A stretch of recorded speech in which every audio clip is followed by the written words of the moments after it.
In this video, we will study classical dynamics. So first unit is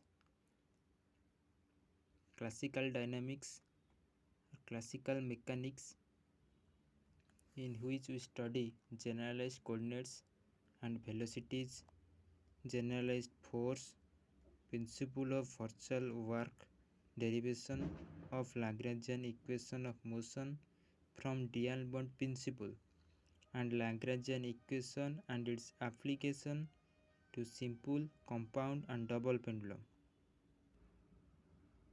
Lagrangian and its application to simple, compound and double pendulum, single particle in space, outward machine, dumbbell and linear harmonic oscillator. So in classical mechanics, we first study introduction. Classical mechanics deals with the description of motion of objects through space and time, defined in Newtonian view, in which space and time are treated as absolute. In classical mechanics, which deals with the description of motion of objects in which space and time are related with each other and the particle is situated in space. So second is kinematics is the term, and dynamics.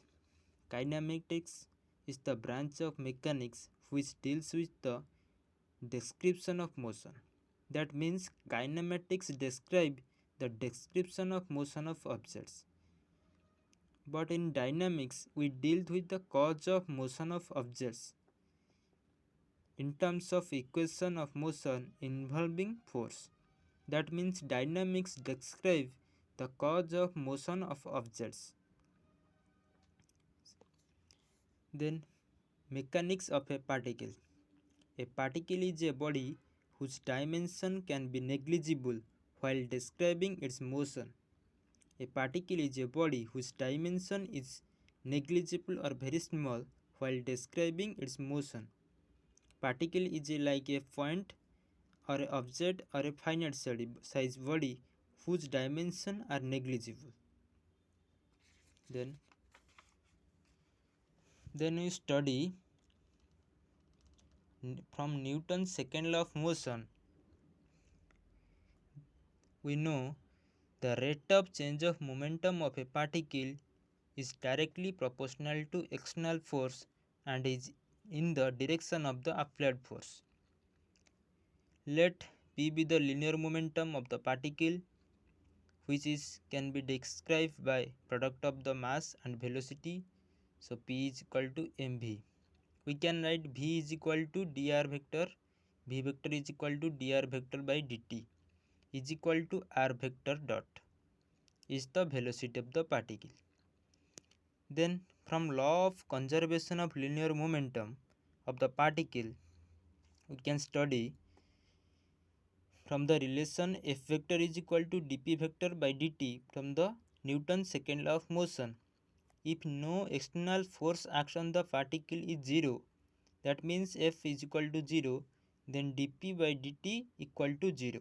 So p vector is equal to mv vector is equal to constant.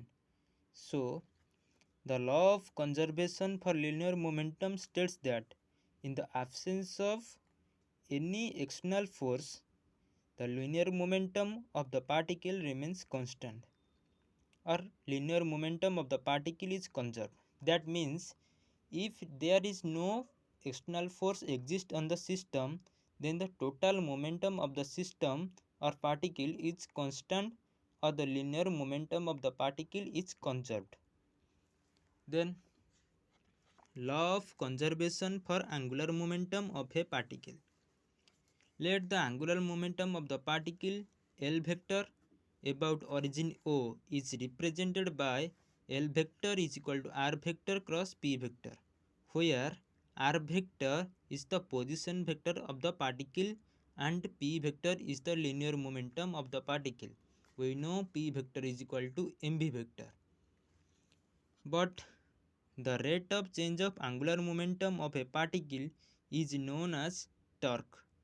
Torque is the rate of change of angular momentum of particle. That means we can write from mathematically, n vector is equal to dl vector by dt is equal to d by dt of r vector cross p vector, where n vector is the torque of the particle. So n vector is equal to dr vector by dt cross p vector plus r vector cross dp vector by dt. It is taken as differentiation of r vector cross p vector. Then n vector is equal to v vector dr vector by dt is v vector cross p vector is equal to mv vector. We know v vector cross mv vector plus r vector cross dp vector by dt is equal to f vector. So r vector cross f vector from Newton's law, second law, as p vector is equal to mv vector comma f vector is equal to dp vector by dt. So n vector is equal to r vector cross f vector. As v vector cross v vector vanishes, we know the product of the similar vectors vanishes, because v vector cross v vector is equal to v square sin theta. Similar vector theta equal to 0 degree, so sin 0 degree is equal to 0, so v cross v is equal to 0. So if torque n vector becomes 0, then from the relation we know n vector is equal to dl vector by dt. We have dl vector by dt is equal to 0, or L vector is equal to constant. That means if there is no torque on the system, then angular momentum of the particle is conserved or constant. So we can state the statement of law of conservation of angular momentum. Thus, the law of conservation of angular momentum states that if there is no torque acting on the particle, then its angular momentum is conserved or constant. It states that if there is no torque on the system or the torque becomes 0, then the angular momentum of the particle is conserved or constant. Then law of conservation of energy. From the law of conservation of energy, we know if the total charge in the universe is constant, or the charge is converted from one form to another form, is neither destroyed or created. This is the law of conservation of energy. Let us start. When a particle is displaced from a position A to a position B, suppose particle is in this position A to in this position B, from position A to B, then the work done is given by WAV is equal to integration A to B F vector dot dr vector. F vector is the force when the particle is displaced from the position A to B. But F vector is equal to m into dv vector by dt. We know F vector is equal to ma. F vector is equal to m into dv vector by dt. Assuming mass of the particle is to be constant. Also, v vector is equal to dr vector by dt. That implies we can write dr vector by dr vector is equal to v vector dt. So putting this value in this equation, WAV is equal to integration A to B m into dv vector by dt into v vector dt. Then WAV is equal to, can be integrated, we get WAV is equal to half mv b square minus half mv a square, which is known as work energy theorem. That means the total work done is equal to the change in kinetic energy of the particle. So the kinetic energy is given by T is equal to half mv square. We know kinetic energy of the particle is equal to T is equal to half mv square, where T is the kinetic energy of the particle. So WAB is equal to TB minus TA, where we get half mv square, half mvb square, it is TB, and half mva square, it is TA. So WAB is equal to TB minus TA.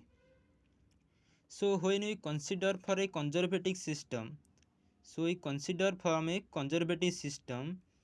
conservative force where work done in a moving particle from a closed path, then the work done around a closed path is 0. Let us prove this. Suppose consider 2 points A and B. Suppose 2 points A and B. Let us start when a particle moves from A to B in this direction, that is path 1, and when a particle moves in from B to A in this direction, when a particle moves from A to B in this direction, in this direction is path 1. When the particle moves from point A to point B in this direction, we can write from A to B the particle is moving in path 1. The work done is given by for path 1 is given by WAB for path 1 is equal to integration A to B F vector dot dr vector. And when the particle is moving from A to B in path 2, then the work done is given by integration A to B F vector dot dr vector is equal to WAB for path 2. But if we move the particle from point A to point B through path 1 and return from point B to point 1, then the work done from closed path. Secondly, we can state from when a particle moves from A to B, this is path 1. When particle moves from A to B, this is path 1, and then when it returns from point B to A, it is path 2. It is a closed path. Then the W closed path, work done of closed path of the particle is given by integration A to B F vector dot dr vector path 1 plus integration B to A F vector dot dr vector path 2. Then the closed path W closed path is equal to integration A to B F vector dot dr vector path 1 minus integration A to B F vector dot dr vector path 2. So by the integration of property we know when we change the lower and upper limits, then the sign of the limit is changed. So W cos path equal to 0. So we know from this proof we know when a particle moves in a closed surface or closed path, the total work done of the particle is 0. So we can also in another way state that the closed integral of F vector dot dr vector equal to 0. F vector dr vector we know work done, so closed integral of work done equal to 0. Then for conservative force such as gravitational force, electrostatic force. Gravitational force and electrostatic force are the examples of conservative forces. So for conservative force we can convert it into the surface integral. The integration which occurs on the surface of a body or material, we can set it surface integral by using Stokes theorem. Stokes is a scientist. Closed integral C F vector dr vector is equal to closed integral S surface integral curl of F vector, this is curl symbol, cross F vector, curl of F vector into ds vector equal to 0.